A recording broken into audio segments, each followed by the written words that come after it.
And we are live, coming at you live with our crypto trading analytics.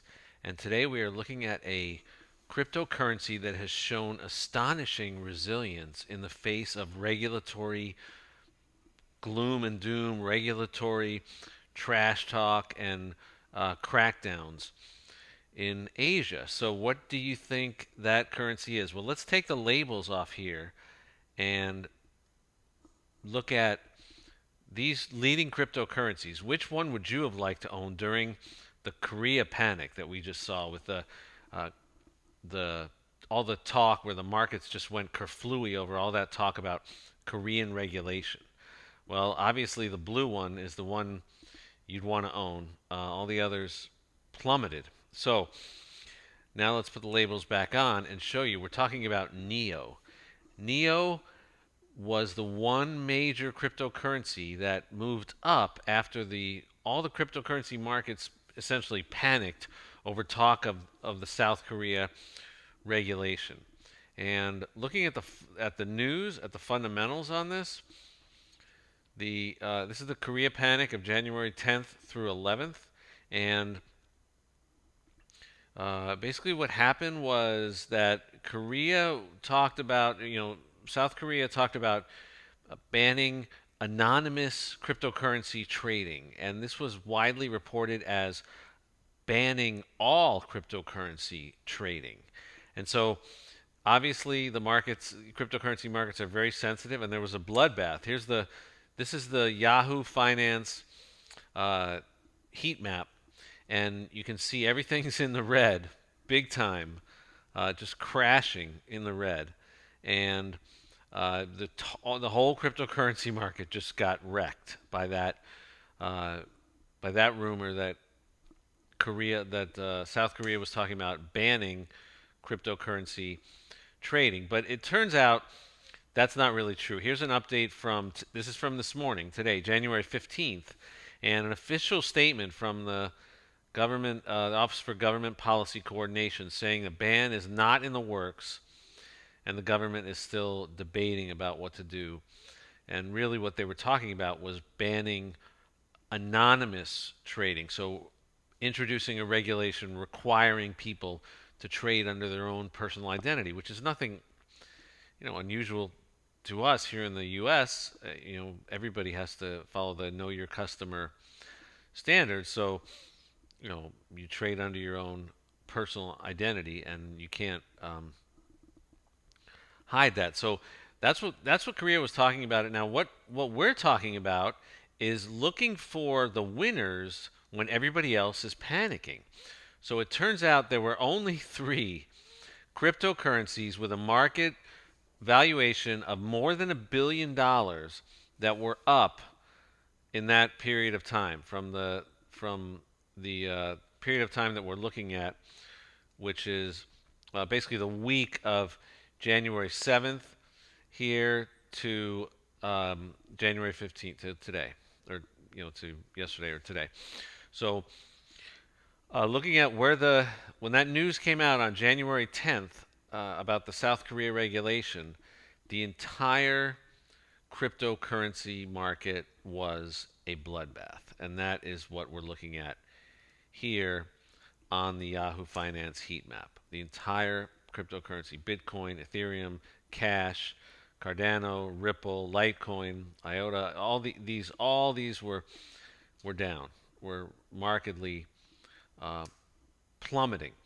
So going back to the chart, you can see that NEO, after the initial shock and everything dropped, was at $101 on January 11th, and it shot all the way up to $178 in the next 4 days. So today it's at 178. We started talking about it yesterday because we had identified by looking at the top performers that NEO was one of the few cryptocurrencies in the with 1 billion plus. There are only three with 1 billion plus market cap to have increased 20% or more in the week of the Korea panic. And the other two were VE Chain and Smart Cash. And we analyzed VE Chain yesterday. Then we went to Google Trends.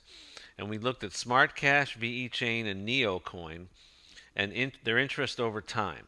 And this is a great thing to do when you see coins are moving, or you see, especially coins that are responding against the market. That is, if the market is, everybody's panicking and the market is plunging and a coin is going up, then you want to check it out on Google Trends and see what kind of interest it's gotten. So you can see that Neo coin in the yellow here has gone up, and VE Chain was getting a lot of interest too. So both these coins were worth investigating. And so we're looking at Neo today, and this is from, if you look at from December, all the way from December 22nd, just Neo alone, back from December 22nd all the way to today, January 15th, it was at $38 on the December 22nd, and it today is hit $178. So this coin is almost, Neo is almost at $200, and this is a coin, interestingly enough, that didn't even pass $100 until just prior to this Korea panic. So this is the blue line here. The blue line is Neo, and you can see here that it just passed $100 just recently, around January, the first 2 weeks of January, and the first week of January. This is January 7th right here. So before January 7th, it passed $100, and then now it's shot up to almost $200 after this bloodbath in the cryptocurrency markets, after all the cryptos panicked over talk of the South Korea regulation. Okay, so the blue line is Neo, the red line is Ripple. Okay, these are the top 3 cryptocurrencies by market cap. The purple line down here is Bitcoin, and the pink line is Ethereum. So Ethereum dropped from $1,382 on January 10th to $1,125 on January 11th. So that's a pretty big drop. $1,300 to $1,100, almost $1,400 to $1,100. Ripple took a big hit from $2.80 on January 7th to $1.57 on January 11th. And Bitcoin plunged right after the South Korea news from 15,000 to about 13,000. So the only major coin that was up during that time was Neo. And now Neo, Bloomberg reported in their headline, this is today's headline, China's largest cryptocurrency thrives despite intense crackdown.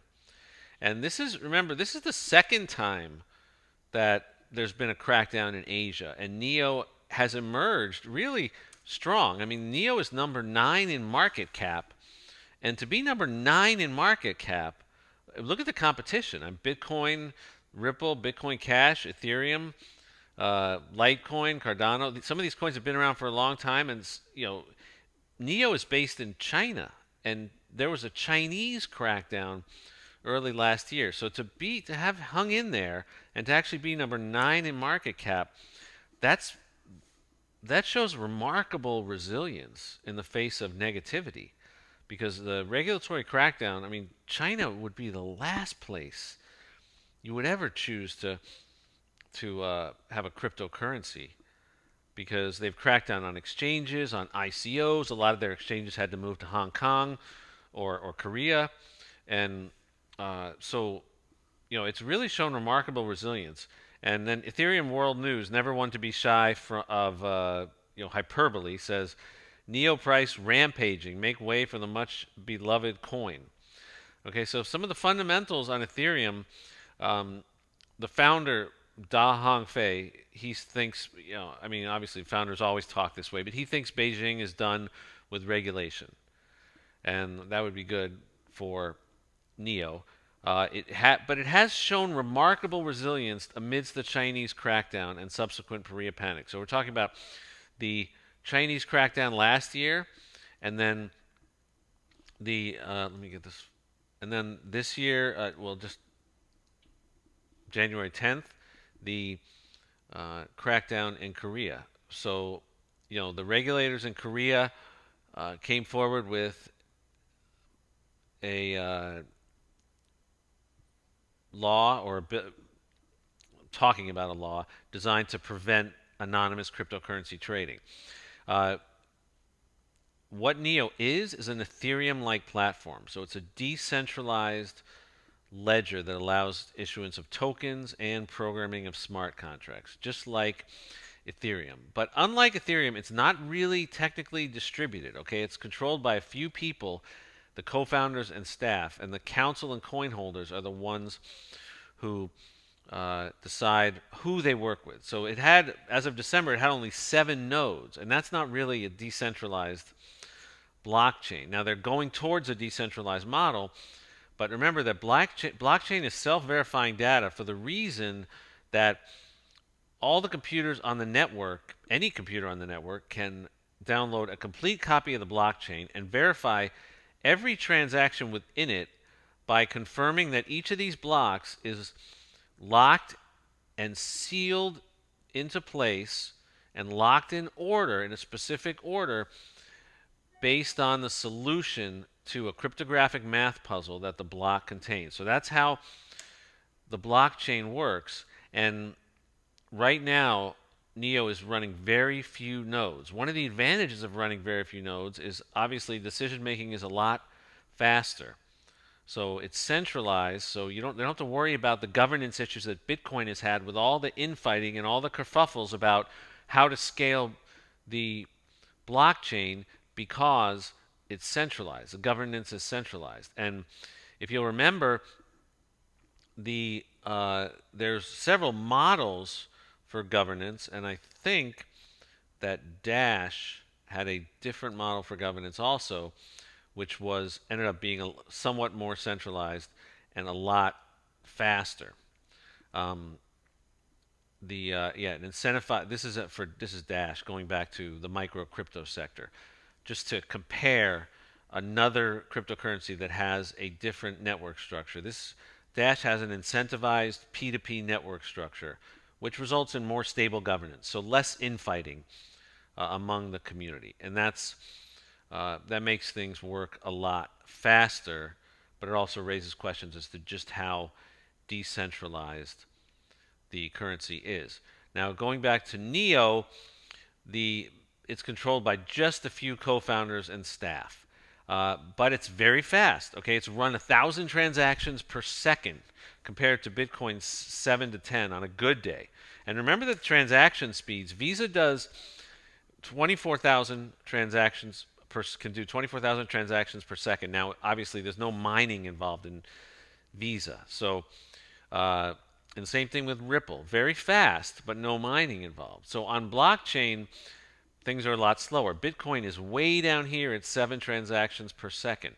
But it's important to notice that if you look at speed, okay, the market capitalization within the micro cryptocurrency space is in the same order as transaction speed.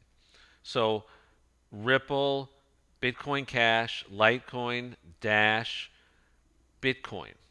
Okay, so these are the micro cryptocurrencies, the ones that are focused on speed. Okay, Dash, Litecoin, Bitcoin Cash, and Ripple. Now Ripple's the fastest, but there's no mining involved. It's not true blockchain.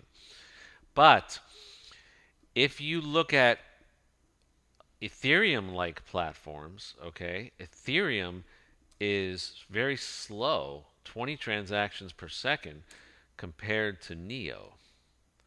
So Neo is much faster than Ethereum as far as its processing on the blockchain. Now, how will that transfer to a truly decentralized network? Nobody knows, but eventually we'll find out. Okay, and if it does transfer well, and Neo ends up being a lot faster, that will be a big advantage. One big advantage that we know it already has is it seems immune to regulatory crackdowns, because the Chinese crackdown Chinese crackdown came and went, and Neo survived. It's still number 9 in market cap, right there, at $11 billion $11.3 billion. Um, so it seems immune to the regulatory environment, and most importantly, to realize is that during the panic, when every major cryptocurrency was tanking, okay, Neo was rising. So Neo went from $101 on January 11th to $178 on January 15th, while everyone else was tanking. Ripple went from 280 down to 150. Bitcoin went from 15,000 to 13,000, and Ethereum dropped from 1382 to 1125. So this is something important to look for when the market is down. Look for resilience in the face of bad news. There's going to be bad news. Markets respond to bad news, and you as an investor can use that to isolate coins that perform well. And how we did that was, again, very simple. There were only 3 coins that performed with more than 20% increase that have 1 billion plus in market cap, and they were Neo, Smart, and VenChain. So these two, also Smart Cash and VE Chain. And that's how we identified them. And again, if you look for those strong players in the face of a bloodbath, which is what we saw after the Korea panic, then you will find coins that will rebound strongly. And I hope that this video has given you some powerful, useful information that you can put to work today to improve your cryptocurrency investment decisions. Ciao for now.